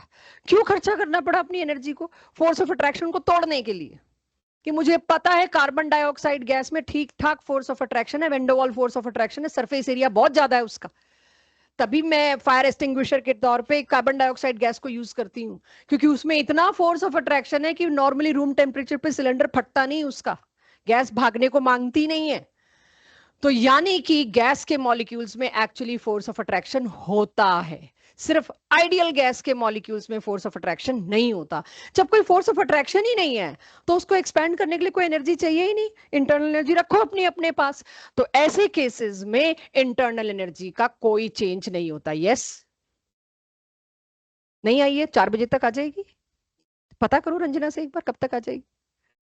अच्छा ठीक है, कोई बात नहीं, अपलोड तो हुई हुई है ना, ठीक है। सो ये समझ आया। अब आइडियल गैस अगर कोई भी है और आपने टेम्परेचर नहीं बदला, हाँ टेम्परेचर बदल दिया तो उसकी एनर्जी पे असर आएगा, क्या क्यों कैसे आज नहीं, बट अगर ये चेंज टेम्परेचर छेड़े बिना हो रहा है, तो आप आइडियल गैस के लिए आइसोथर्मल कंडीशन देखते ही डेल्टा यू को चुपचाप 0 पुट करेंगे। थोड़ा मैंने बताने की कोशिश की, थोड़ा आगे और आपको समझ आएगा। So for isothermal and ideal, कैसे ये चीज देखी, डेल्टा यू 0 होगा। वर्क डन पे I will comment little letter, थोड़ी और देर बाद वर्क डन पे आप ही बताओगे मेरे को, मैं नहीं बताऊंगी। लेकिन आइडियल गैस की इंटरनल एनर्जी तब तक बदलेगी नहीं जब तक उसका टेम्परेचर नहीं बदलेगा। और ये मेरे स्टेट्स ऑफ मैटर चैप्टर जो काट दिएगा, ये वहां से है, जो केटीजी आपके फिजिक्स में आएगा, kinetic theory of gases, of ideal gases, वहां ये पॉस्टुलेट होगा। लास्ट पॉस्टुलेट हमारा ये होता था, internal energy of ideal gas only and only depends on one thing, that is temperature. आप टेम्परेचर मत बदलो, गैस को फैलने दो, गैस को कॉन्ट्रैक्ट होने दो, इंटरनल एनर्जी का कोई खर्चा नहीं होगा। राइट? इसको थियोरेटिकली हाइपोथेटिकली हम क्लियर करते रहेंगे। तो ये आपके पास नोटेड था। तो इंटरनल एनर्जी चेंज पे बात होती है, आगे तो मेरे को वही लेके जाना है, डेल्टा यू। आइडियल गैस देखते टपाक से 0 कर देंगे। इंटरनल एनर्जी चेंज होता कब है ये तो बताओ मेरे को, अभी तक तो मैं हाथों से ही काम चला रही हूँ, लेकिन कब होता है एक्चुअली में इंटरनल एनर्जी चेंज, किसी रिएक्शन में, किसी गैस में, मेरे को वो भी तो एक ढंग से चाहिए। अगर आपने सिस्टम के अंदर थोड़ी सी हीट डाल दी, हीट क्या है? एनर्जी, डिस्ट्रॉय थोड़ी होगी, तो इंटरनल एनर्जी का बैंक और बढ़ जाएगा। मेरे पास पहले, मैं एक सिस्टम हूं, 100 किलो जूल पड़ा था, आपने मेरे को थोड़ी सी हीट दे दी, अब मैं 110 किलो जूल हो गया, मेरा बैंक में करेंसी बढ़ गई एनर्जी की, आपने हीट डाली। या मेरे को हीट लिबरेट करनी पड़ी, तो अपनी एनर्जी से ही हीट बना के लिबरेट करूंगी, मेरा बैंक कम हो गया, मेरी करेंसी कम हो गई। यस, अगर हीट को अंदर बाहर होना पड़ा, आपकी इंटरनल एनर्जी पे असर आएगा। वर्क डन, वर्क डन में तो क्या है, एनर्जी की एक फॉर्म है। अगर गैस को काम करना पड़ा, तो वो अपने इंटरनल एनर्जी से ही पैसा लेगा। गैस के ऊपर काम हुआ, तो वो काम किसके ऊपर हो रहा है? गैस की इंटरनल एनर्जी का खाता बढ़ रहा है, उसका बैंक रिच हो रहा है। Matter exchange. अब आपने आधा किलो कोयला ही उठा के निकाल दिया तो इंटरनल एनर्जी तो कम होगी, या आधा किलो कोयला और डाल दिया तो इंटरनल एनर्जी तो बढ़ेगी। वो तो मेरे को दिख ही रहा है, एक्सटेंसिव फंक्शन है। तो इंटरनल एनर्जी चेंज इन तीनों के अलावा कभी नहीं होगा, राइट? कभी नहीं होगा, इन्हीं तीनों जगह होगा, वो आप लिख चुके हैं। इट मींस ये आया मेरे पास बढ़िया कॉम्बिनेशन, ये स्टेट फंक्शन है। इट मींस नहीं, मैं बता रही हूं, अभी तक आपको नहीं पता, लेकिन ये आपको पता लग गया होगा मैटर एक्सचेंज से, भाई ये एक्सटेंसिव प्रॉपर्टी है। ज्यादा वाटर है तो उसकी इंटरनल एनर्जी भी ज्यादा होगी, चेंज भी ज्यादा होगा। कम वाटर है तो कम होगा, क्योंकि वाटर के अंदर मॉलिक्यूल्स का रोल रहेगा। स्टेट फंक्शन का क्या मतलब होता है? हाँ, ये थोड़े ना मैं कहाँ रहती हूँ तुम्हारे घर के सामने, सॉरी। स्टेट फंक्शन का ये मतलब नहीं होता कि ये पाथ फंक्शन नहीं है। मेरे को स्टेट फंक्शन का रोल चाहिए। What do you mean by state function? क्यों अभी स्टेट फंक्शन का मतलब क्या होता है? Last class, last to last class, path के इस्तेमाल के बिना कोई भी पाथ लो उसकी वैल्यू डिपेंड नहीं करती, बिल्कुल सही। अगर मैं थोड़ा सा तुम्हें टाइट कर दूं कि ना मेरे को पाथ चाहिए ही नहीं, कोई भी चेंज, यस। फाइनल क्या? मुझे कुछ सुनाई नहीं दे रहा, मैं तुमसे पूछना बंद कर रही हूँ, तुम बहुत धीमा बोलते हो। यस, पनव वाली पूरी रो। यस, जो किस पे डिपेंड करता है? फाइनल और क्या? अच्छा, पोजीशन। Position is state. हर वो वैल्यू जो सिर्फ इस बात पे डिपेंड करती है, what is the state, final और सॉरी जो भी स्टेट है ऑफ स्टेट वेरिएबल्स, ये वर्ड नहीं ला रहे आप। हर वो प्रॉपर्टी जो इस बात पे डिपेंड करती है कि उसके स्टेट वेरिएबल्स की वैल्यू क्या है, इनिशियल और फाइनल, ना कि इस पे कि वो रूट क्या लेती है। आप लोग सही कह रहे थे, लेकिन आप रिवर्स ऑर्डर में कह रहे थे, आप तो यहीं बंद हो जाते हो। स्टेट फंक्शन का मतलब ये जो पाथ पे डिपेंड नहीं करता, ये आपकी एक सहारा है, ये डेफिनेशन नहीं है। वरना आप एक्चुअल डेफिनेशन तो पकड़ेंगे नहीं ना, असर्शन रीजन में हम तो एक्चुअल डाल देंगे, आप तो गए। सो स्टेट ऑफ सिस्टम पर डिपेंड करने वाली प्रॉपर्टी को स्टेट फंक्शन कहते हैं, और state of that system defined by some state variables like pressure and temperature. अभी इस पे थोड़ा डिस्कशन मेरे को करना है, लेकिन इससे पहले मैं ये बात करूं, अगर डेल्टा यू का साइन पॉजिटिव है तो समझ जाएंगे इंटरनल एनर्जी बढ़ी है, सिस्टम की बैंक रिच हुआ है। नेगेटिव है तो पक्का उसको कहीं देना पड़ा। यूनिट बहुत देर से बात चल रही है, जूल्स सब चलता रहेगा, लेकिन पहली बार देखिए जूल के बाद कुछ और आया है, क्योंकि ये मेरी थर्मोकेमिस्ट्री शुरू हो गई, मेरा कंपाउंड शुरू हो गया, और मुझे पता है ये एक्सटेंसिव प्रॉपर्टी है, मैटर पे डिपेंड करेगी। तो मैटर कितना, वो तो बताना पड़ेगा। मैं ऐसे कैसे इंटरनल एनर्जी की वैल्यू दे दूं? मुझे क्या पता 1 kg कोयला रखे बैठे हो कि 2 kg रखे बैठे हो। मेरे को अब मैटर को फिक्स करके वैल्यू मांगनी पड़ेगी, तो एक्सटेंसिव प्रॉपर्टीज है। तो इट इज जूल पर मोल। पहली बार आपके पास आया delta U, which is extensive property, and its unit is joule per mole. मैंने वर्क डन और हीट में नहीं लगाया, कोई बात नहीं, अब लगा लेंगे, राइट? मुझे पता है वो भी एक्सटेंसिव प्रॉपर्टीज हैं, तो हम वो भी लगा लेंगे slow slow. But delta U clear हो गया सबको? प्लस का मतलब क्या, माइनस का मतलब क्या? कोई डाउट हो तो मैं ले सकती हूँ, ये क्वेश्चन है। ये शायद मेरे क्लास टेस्ट में भी मिले आपको अगली क्लास में, जहां तक मुझे याद आ रहा है। ये इतनी इंपॉर्टेंट चीज है कि मैंने डाली होगी, या डीपीपी या क्लास टेस्ट, किसी एक में जरूर डाली होगी।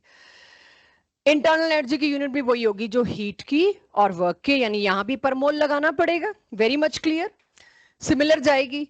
अब मेरे को 1 जूल का तीनों यूनिट के साथ कंपैरिजन देखने को मिला, चेक। ध्यान से देखो, इसको लिखना तो नहीं है, ध्यान से देखिए। एक है 10⁻⁷ अर्ग्स, एक है इतने कैलोरी, और एक है इतने इलेक्ट्रॉन वोल्ट जूल के साथ। मैंने भी कैलोरी कैलोरी रखा है, सॉरी, कोई यूनिट छूटी है?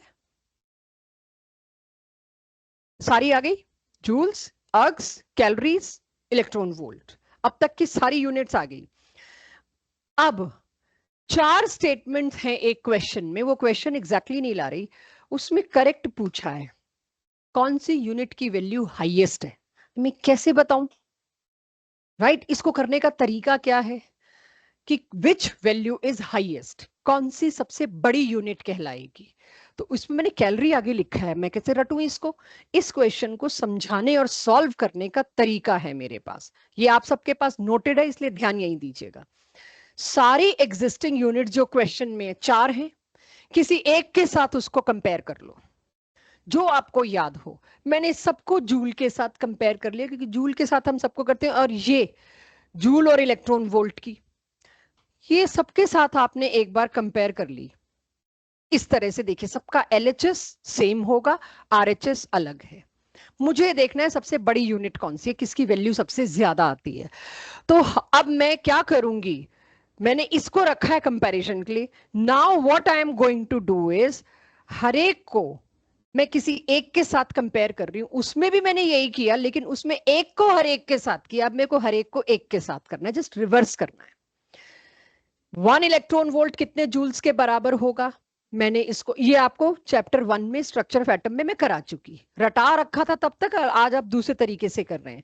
देखिएगा, 1 जूल इतने इलेक्ट्रॉन वोल्ट के बराबर है, तो 1 इलेक्ट्रॉन वोल्ट कितने के बराबर होगा? रेसिप्रोकल में जाएगा और आंसर कितना आएगा? 10 की पावर -19 जूल।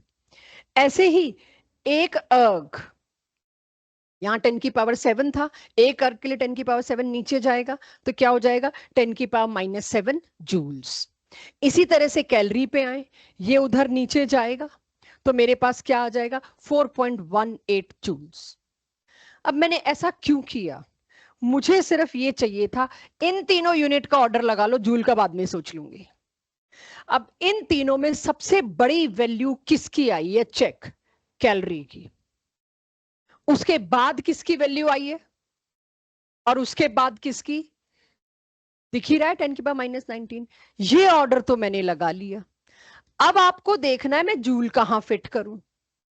तो जो मेरा हाईएस्ट है उससे कंपेयर कर लेते हैं, जो लोएस्ट है उससे कंपेयर कर लेते हैं, फिर सोचेंगे। अब मेरी हाईएस्ट वैल्यू क्या है? कैलोरीज।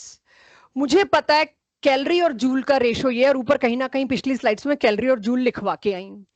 मैंने आपको लिखवाया है 1 calorie is equals to 4.18 joule. अब आप सोचिए, कैलोरी से बड़ा है जूल की छोटा है? दोबारा देखो, 1 कैलोरी इज इतने जूल, तो शायद ये कैलोरी से भी बड़ा है। ये सारे आप देखिए क्या हैं? अच्छा, कैलोरी, एक सेकंड, कैलोरी और जूल में आपने यहां क्या देखा? सामने है आपके, 1 कैलोरी से बड़ा है ना जूल। तो अब मेरे को कंपैरिजन बताओ, कैलोरी बाय जूल का रेशो 4.18 है, इसको यहां रखोगे कि इसको यहां रखोगे? वेट, पहले मुझे, कोई बात नहीं, मैं समझ गई कहां कंफ्यूजन आया। पहले मुझे बताइए, इतना आ गया सबको? यहां तक तो आ गया, इसको नहीं खराब करते हम, यहां तक तो क्लियर है ना कैसे करते हैं। इसके बाद का लेट्स बोरो सम टाइम, आप खुद सोच के मेरे को इसी के आगे लिख के देंगे कि मैम हमें पता लग गया है कैलोरी से आगे आना है कि सबसे पीछे आना है, कि कैलोरी और अर्ग के बीच में आना है। मैं मेरे को पता है, आई दिख ही रहा है, आई नो, बट कुछ लोगों को शायद नहीं दिख पाए। मैं 5-7 लोगों के हिसाब से नहीं चल सकती, मेरे को सबके हिसाब से चलना है कि, और मेरे को ये भी देखना है जिनको नहीं आ पाया एकदम से, उनके लिए कोई इजी वे आउट भी निकालना है। तो मैं भी टाइम बोरो कर रही हूँ कि बिना खास चीज के दिख सा ही जाए, कुछ फीलिंग से ही आ जाती है देख के कि तो यही होगा। तो उसके लिए I am giving you time, so don't look at me with very curious eyes कि मैम क्यों नहीं बता रहे हो। आई नो, मुझे यहाँ थोड़ा सा कुछ लोगों को टाइम देना चाहिए। ये 3 तो लगा लोगे ना बाल को, बाकी तो लग ही जाएगा, ठीक है। वो आपकी फील खुद ही निकाल ला होगा, नहीं तो अगली क्लास के स्टार्ट में मुझे लेना ही है, क्योंकि मेरे टेस्ट में इस पे रिलेटेड क्वेश्चंस मिल जाएंगे आपको। आ गया सबके पास ये कॉन्सेप्ट कि ये एनर्जीज को, की यूनिट्स को हम इस चैप्टर तक लटकाते हैं। हम चैप्टर 1 से शुरू करते हैं, ये अर्ग्स और ये जूल्स, यहां आके जैसे ही कैलोरी आ जाती है, फिर हम चारों यूनिट्स को कंपेयर करते हैं। तो अब अगली डीपीपी जो अगली क्लास में होगी, उसमें ये आपको काफी मिलेगा। तो जब बहुत प्रैक्टिस हो जाएगी ना, तब आप कॉन्फिडेंट हो जाएंगे। आज पहली बार है तो गलती हो सकती है। सो इसके बाद मैं आती हूं आज का, इस पूरे इंटरनल एनर्जी के कॉन्सेप्ट को जरा वाइंड अप करते हैं। जो इंटरनल एनर्जी का, क्यू में तो कुछ था नहीं, For ideal gas, internal energy depends only on temperature. U is directly proportional to T. कोई भी आइसोथर्मल प्रोसेस आप लाते हो, उसका मतलब क्या होता है? टेम्परेचर कांस्टेंट, यानी internal energy change will be zero. If I am talking about of course ideal gas, internal energy change हमेशा जीरो होगा. लेकिन इसका क्यों? हालांकि मैं आपको क्यों बता चुकी हूं, फिर भी मैंने डायग्रामेटिकली एक बार फिर से लिखने की कोशिश करिए. क्यों तुम इंटरनल एनर्जी चेंज जीरो बोल रहे हो? बिकॉज एक आइडियल गैस एक डब्बे में बंद करी, मैंने टेम्परेचर को कांस्टेंट रखा ना, मैं टेम्परेचर दे के इसकी हीट बढ़ा के इसे दौड़ाने पे मजबूर कर रही हूं, ना मैं इसको ठंडा कर रही हूं, इसका टेम्परेचर बाहर निकाल रही हूं. No, I am not touching the temperature because it is interfering with energy. अगर मैं टेम्परेचर ना बदलूं और इस गैस को, ये इतनी बड़ी गैस है, यहां मैंने पिस्टन लगा, मतलब इतना बड़ा कंटेनर है, और मैंने एकदम से पिस्टन हटा दिया है और ये गैस एक्सपेंड हो रही है, क्योंकि गैस के मॉलिक्यूल्स के बीच में कोई फोर्स ऑफ अट्रैक्शन ही नहीं है जिसको तोड़ने के लिए इसको कुछ एनर्जी चाहिए. Because there is no need of force of attraction break, कुछ नहीं तोड़ना मेरे को, इसीलिए मॉलिक्यूल्स के बीच में अट्रैक्शन ना होना is the major reason. Energy चाहिए ही नहीं उस अट्रैक्शन को तोड़ने के लिए, इसलिए इंटरनल एनर्जी के बैंक से कुछ बोरो नहीं करेगा. इंटरनल एनर्जी में कोई अफेक्ट नहीं आएगा, उसका काउंट एज इट इज रहेगा. तो ये आया आपके पास इंटरनल एनर्जी. यहां पर जो मैंने कहा था ये तो आप सुनेंगे, ये आप लिखेंगे नहीं. आपको आज मैंने एकदम से एक नई क्वांटिटी लाके दी जो आप डे टू डे लाइफ में नहीं देखते. वर्क डन और क्यू में आप मेरे को काउंटर कर सकते थे, इसमें काउंटर नहीं कर पा रहे. तो पहली चीज जो मुझे इसमें देखनी है वो ये, इंटरनल एनर्जी आपने कह दिया स्टेट है. मेरे को बड़ी I fumbled a lot ये बताते वक्त कि internal energy change is a state function, because I know मेरे पास उसका उस वक्त थियोरेटिकल सपोर्ट या बैकग्राउंड नहीं था. तो उसमें मेरे को भी बहुत बुरा लगता है किसी के सामने थोप देना, बस इंटरनल एनर्जी स्टेट फंक्शन है. अब आता है आपको कैसे पता चला मैं क्यों मान लूं इंटरनल एनर्जी स्टेट फंक्शन है? मैं तो क्या मानूंगी? Path function. I am going to disagree to what books are telling me कि चुपचाप मानो. तो जब डिसएग्री करते हैं, जैसे कि आप कहते हो मैं नहीं मानूंगी 2 + 2 4 है, 2 + 2 क्या है? 6 है, राइट? तो चलो तुम्हारे 2 + 2 = 6 से चलते हैं. फिर आप देखते हो एंड में आके कोई आइडेंटिटी रॉन्ग प्रूफ हो गई, तो जो हमने एज्यूम किया था वो गलत था, इसका मतलब जो कोई और बता रहा है वो सही है. सो यहां पे मैंने क्या माना भाई, internal energy change is a path function. I don't agree तुम्हारा state function. Let me see मैं कोई बेवकूफी पे लैंड करती हूँ क्या? एक बार हम वो कर लेंगे, फिर आप अगली क्लास से किसी भी प्रॉपर्टी में मेरे से पूछोगे तो मैं ये वाला डायग्राम याद दिलाऊंगी और आप फिर खुद सोच के कहोगे हाँ मैम ये बात सही है. अगर मेरे पास एक स्टेट है ए और एक स्टेट है बी, राइट? इसको लिख नहीं सकते, ये सिर्फ सुन सकते हैं. ए से बी कोई चेंज जा रहा है, उसने पाथ चूज किया एक्स, और आप कहते हो नहीं हम दूसरे पाथ से भी करके देखते हैं, क्योंकि अगर कोई पाथ फंक्शन इसको क्लेम कर रहा है तो फिर तो मेरे को पाथ बदल के ही बात करनी पड़ेगी. तो 2 डिफरेंट पाथ लिए मैंने, एक्स और वाई. ए से बी में मैं गई तो इंटरनल चेंज मेरा, इंटरनल एनर्जी चेंज कितना हुआ? x1. पाथ अलग है और आप कह रहे हो पाथ फंक्शन होना चाहिए इंटरनल एनर्जी, तो अलग पाथ मतलब अलग internal energy change. When I say some property is path function, मतलब पाथ बदलने पर उसकी वैल्यू बदलनी चाहिए. इस वाले पाथ में जो डेल्टा यू का चेंज हुआ वो था x1, इस वाले पाथ में जो डेल्टा यू का चेंज हुआ वो है x2. मेरे x1 और x1 ही क्यों कर रही हूं, पाथ 1 पाथ 2 तुम लोग समझ लोगे ना. अब 1 और 2 पाथ, x और y उसका इंटरनल एनर्जी चेंज. अगर ये पाथ फंक्शन होता x और y value of course different है, तो डिफरेंट है तो दोनों बराबर नहीं है. इसकी वैल्यू लिख दो 10 जूल, इसकी वैल्यू क्या लिखूं, बड़ी छोटी कुछ भी दे दो. अब सोचो, ए से बी जाने में एक रास्ता मेरे को 10 जूल एनर्जी का चेंज दिखाता है, एक रास्ता मेरे को 100 जूल एनर्जी का चेंज दिखाता है. ऑफ कोर्स दोनों सेम साइन में होगा क्योंकि एक से दूसरी स्टेट पे जा रहे हो, तो साइन दोनों का सेम होगा. तो सपोज ये मैं प्लस लगा दूं, अब चेंज रिवर्स हो जाएगा तो साइन रिवर्स हो जाएगा. अगर किसी चीज में 10 जूल एनर्जी खर्च हो रही है, उसका उल्टा कर दूंगी तो 10 जूल एनर्जी निकल भी जाएगी। शायद energy can neither be created not destroyed हमारे पास है। तो मैंने क्या किया इस चेंज में, किसी को मैं पाथ फंक्शन मान के घूम रही हूं, राइट। चेंज को रिवर्स कर दूं, तो चेंज को रिवर्स करते ही +100 की जगह क्या हो जाएगा, -100। सोचो अब मैंने क्या साइकिल क्रिएट की।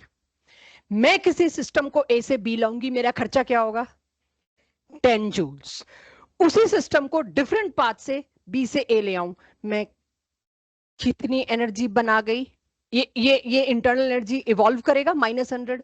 तो एक साइकिल में मेरी कमाई कितनी हुई, ये इवॉल्व है, एनर्जी इवॉल्व। मैंने कितनी एनर्जी पैदा कर ली एक साइकिल से, और मेरे को पता है एनर्जी कोई क्रिएट नहीं कर सकता। मैं तो हर कमरे में साइकिल चला दूं, मेरे को बिजली के बिल ना देने पड़े। सारे वॉर हो रहे हैं न्यूक्लियर एनर्जी या पेट्रोलियम एनर्जी की वजह से, कोई वॉर ऐसा नहीं है जो एनर्जी की वजह से ना हो रहा हो। कहीं पेट्रोलियम डिपॉजिट है तो वहां उसके लिए कब्जे हो रहे हैं, कहीं न्यूक्लियर डिपॉजिट है तो वहां उसके लिए। World is at fight because of energy. अगर हर कंट्री के पास ये साइकिल आ जाए, वो क्यों किसी से लड़ेंगे, सारा एनर्जी की लड़ाई है, राइट। सो अगर इंटरनल एनर्जी पाथ फंक्शन होता तो एनर्जी क्रिएट भी हो रही होती, एनर्जी डिस्ट्रॉय भी हो रही होती। ऐसा हो नहीं रहा, इसका मतलब जो तुम मान के चले थे पाथ फंक्शन वो है नहीं। वो कहीं से भी कहीं लेके जाओ, तुम 4 रास्ते बनाओ, अगली डीपीपी में ऐसे बड़े डायग्राम्स मिलेंगे आपको। हर रास्ते का डेल्टा यू सेम है, जितना खर्चा किया उतना ही इवॉल्व होगा, तुम्हारे हाथ में एट द एंड 0 बचेगा। So this is how we say internal energy can never be a path function, जो ऐसा हो नहीं रहा मेरे सामने, राइट। तो यहां अब मैं क्लास की क्लोजिंग पे अगर जाऊं, शायद स्लाइड 13 तक ही लिखवाया गया था आपको, तो क्लास की क्लोजिंग तक जाऊं तो इस सारी जो रामायण गाई है ना मैंने, ये गाई है फर्स्ट लॉ ऑफ थर्मोडायनेमिक्स के लिए। अब फर्स्ट लॉ ऑफ थर्मोडायनेमिक्स मतलब मैं तीनों क्वांटिटीज, पिछली क्लास और आज की क्लास को कंबाइन कर रही हूं, तभी मेरे लिए टेस्ट लेना मुश्किल है कि मेरे को तीनों क्वांटिटीज को कंबाइन करके क्वेश्चन देने, जिसकी पहले प्रैक्टिस करानी होगी। फर्स्ट लॉ ऑफ थर्मोडायनेमिक्स क्या कहता है, डायग्रामेटिकली समझिए, स्टेटमेंट आपके पास है। वो कहता है, मान लीजिए आपने एक गैसियस सिस्टम रखा हुआ है मूवेबल पिस्टन के साथ, इसकी initial internal energy is this. Jyoti ma'am, एक बार ममता मैम के स्टूडेंट्स को कहना कि this is last time we are telling them that they should maintain discipline and say it firmly. अब अगर इसको मैंने प्लस क्यू मतलब इसको हीट एब्जॉर्ब करवाई। हीट एब्जॉर्ब करवाने का क्या मतलब है, आपने उसको गर्म किया है, लिटरली बाहर से आपने उसको एनर्जी दी है, तो वो एनर्जी इंटरनल एनर्जी में जाके प्लस हो गई। शुरू से आज यहीं पे ला रही हूं आपको। फिर आपने कहा नहीं, मेरे को तो इस पे कुछ काम भी करना है, आपने ये किया, इसके ऊपर work done, work is done on the system. आपने ऐसे स्टेयर किया, अपनी एनर्जी से काम किया, तो work is done on the system, वो भी इसके खाते में गया। एट द एंड मेरे पास ये करेंसी जमा हुई, मैं कह सकती हूँ वो फाइनल इंटरनल एनर्जी था। कह सकती हूँ फाइनल इंटरनल एनर्जी क्या हुई, initial plus Q plus W. जब ये मेरे पास आया, तो अब अगर मैं देखूं डेल्टा यू क्या होगा, डेल्टा यू क्या होगा बच्चों, initial sorry final minus initial. कोई मेरे से पूछे डेल्टा यू क्या है, तो मैं ये कहती हूं डेल्टा यू है मेरा you final minus you initial. अब यू फाइनल की वैल्यू आपको पता ये दिख रही है क्या है, यू फाइनल में से यू इनिशियल माइनस कर रहे हो, डेल्टा यू है, तो आपको पता है वो क्यू प्लस डब्ल्यू के बराबर आ जाएगा। अब वो कैसे, वो भी यहां देख लीजिए, बहुत सिंपल सी मैथमेटिक्स है। ये यू इनिशियल इधर ले आऊं इक्वेशन में, तो ये आ गया, यहां क्या आया, क्यू प्लस डब्ल्यू। और डेफिनेशन के दौरान मैं बता चुकी हूं ये क्या है, delta U. Hence I have this equation which suggest me internal energy change जो भी होगा वो क्यू और डब्ल्यू की वजह से होगा। इंटरनल एनर्जी चेंज यानी अगर इंटरनल एनर्जी चेंज हो रहा है, ना तो वो डिस्ट्रॉय हो रही है ना वो क्रिएट हो रही है, वो क्यू या डब्ल्यू में कन्वर्ट हो रही है। इसके बाद आई थी वो स्टेटमेंट जो बचपन यानी कि 7th 8th से आपको दी जा रही है, energy can neither be created nor destroyed. उसके बाद आई थी ये स्टेटमेंट। तो this is what first law of thermodynamics, जिसको आप 8th 9th 10th क्लास में पढ़ते हैं, एनर्जी ना क्रिएट होती है ना डिस्ट्रॉय होती है, यानी यूनिवर्स की एनर्जी इज कांस्टेंट। कोई भी चीज, आपको बम फट रहा है, एनर्जी कैसे नहीं बढ़ रही? भाई गर्मी बढ़ रही है, कह सकती हूँ, एनर्जी नहीं बढ़ रही, वो कोई क्रिएट नहीं हो रही। उसके अंदर जो सामान भरा है ना हमने, डायनामाइट, उसके अंदर जो आरडीएक्स भरा है हमने, उसके बनने में उतनी ही एनर्जी कंज्यूम हुई होगी नेचर से, जो फटने में वो उतनी ही एनर्जी रिलीज कर रहा है। सो किसी भी चीज से एनर्जी नहीं बढ़ रही, बाकी चीजें बढ़ रही हैं, वो इस चैप्टर के एंड में देखेंगे बढ़ क्या रहा है फिर, राइट? यूनिवर्स कॉन्स्टेंटली, क्या ऐसी परेशानी हो रही है जो कई लोग कहते हैं खत्म होने वाला है, बस 50 साल के बाद कुछ बचेगा नहीं, तो वो क्या बढ़ रहा है? एनर्जी नहीं, वो कुछ और बढ़ रहा है। वो हमारे चैप्टर का एंड में आएगा, बहुत कुछ आएगा। सो ये तीनों स्टेटमेंट एक ही तरफ इशारा कर रहे हैं, मैथमेटिकल स्टेटमेंट ऑफ दिस। कहीं भी एनर्जी अगर बढ़ती या घटती है, वो Q या W में कन्वर्ट हो रही है, वो डिस्ट्रॉय नहीं होती। फर्स्ट लॉ ऑफ थर्मोडायनेमिक्स की मैथमेटिकल स्टेटमेंट के साथ मेरी क्लास क्लोज होगी आज, जो नोटेड है आपके पास। माय रिक्वेस्ट इज, अगली क्लास में मैं आपको यहां से शुरू करूंगी, यहां से अगली क्लास में ही हम नोट करेंगे, चाहे अपलोड हो भी जाए। आई ट्राई कि अपलोड ना हो, बट अगर हो भी जाए तो नेक्स्ट क्लास यहां से होगी। हाँ